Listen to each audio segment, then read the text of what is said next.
Hi guys, in this video I'm going to show you how to create the cube composition for your Zentangle form project. All you'll need is a ruler, a drawing device, and a couple squares that we're going to make out of scrap paper.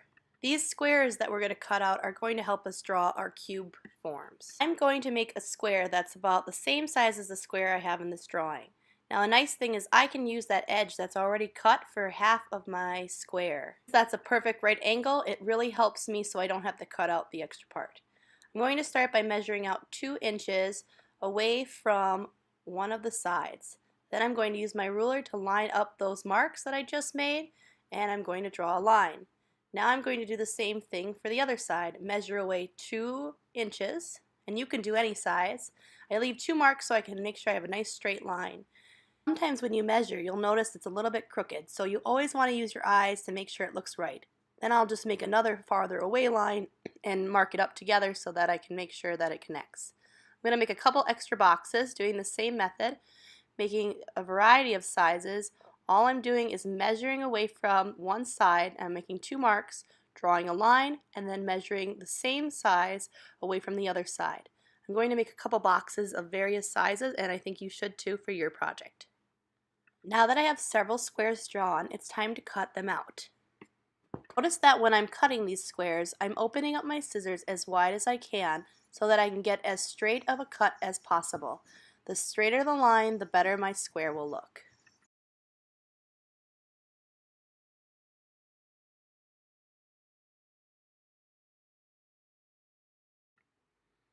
When I'm finished, I want a variety of different sizes. To create square pieces of paper, you could also fold your paper on its corner to make a right angle triangle, and this you can cut out to create a square as well. This method can be kind of tricky though, so really make sure they look like squares when you're finished or don't use them.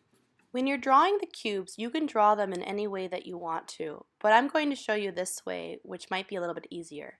So I have a variety of squares made, and what I'm going to do is I'm going to place them down and trace around them to create my cubes. When you do this, you want to pair a big square with a smaller square. The smaller square will be the back of the cube, where the bigger square will be the front of the cube. Putting the smaller square behind the bigger square, this creates the illusion of space because things that are far away from us appear smaller and things that are closer appear bigger. To create a more cube-like form, I want to place the squares closer together because it's going to shorten the length between the squares. If I want the squares farther apart, this is going to create more of a rectangular prism, like my bottom example would have if I would have drawn it. Let's start with a basic cube. So I'm going to use 2 squares that are similar in size. I'm going to start by laying down the biggest one, and I'm going to trace around it. Now do not press too hard because you're going to erase some parts, so press lightly. Now that I'm done drawing the front square of my cube, let's draw the back side. I'm going to use a smaller square, and I'm going to trace around it that's a little bit behind my front square. I could stop here, but I'm going to draw all the way through so you can see exactly what I'm doing. Now that I have this, I'm going to draw parallel diagonal lines that connect each edge. You want to connect the same corner of the square with the other square. Try to make sure that they're all diagonal lines. Now that I'm done, I'm going to erase the inner lines, and when I do it and leave it like this, it will look like you could almost put your finger inside on that way because it looks like it's open. So I'm going to erase the other inner lines, and this looks like a solid box now. So you could create boxes that are open or solid, depending on what you want to do. Let's make one cube now that is more of a rectangular prism and longer.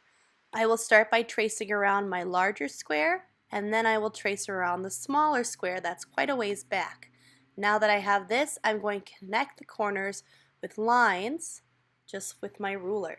I have a see-through box right now, so if I erase certain inner parts, it will look more solid in certain ways. For this one, I'm going to make it look like you can peer into the box from the top. Take another square that is over the other square and it overlaps it so it looks like it's closer. Now when I do this, I'm going to trace my bigger square first and then my smaller square in the back. Notice how the squares are almost parallel to each other. They're in the same direction. Now I'm going to bring the corners together with a line using my ruler, and this box looks like we're looking at it from the top, just like the box in that example I just pulled up. Now I'm going to erase my inner lines. Right now it looks like the box is open, but I want a solid box, so I'm going to erase those inner lines there. Let's try a cube that is kind of angled towards us, just like that example right here. I'm going to start by drawing two parallel arrows that are kind of pointing down, just like this. Then I will make 3 vertical lines that connect the 2 arrows, like so, and I'll complete the box by adding almost a square on the top. Now it's time to ink my squares. So I'm going to use a ruler every time I draw a line to make sure it's straight.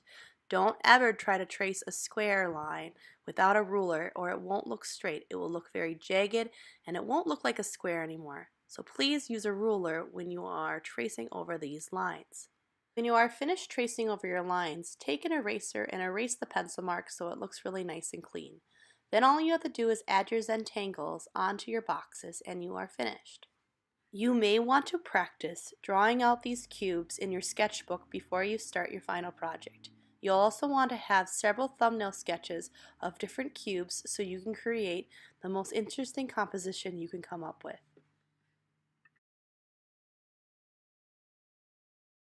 That's all for now. Thanks for watching.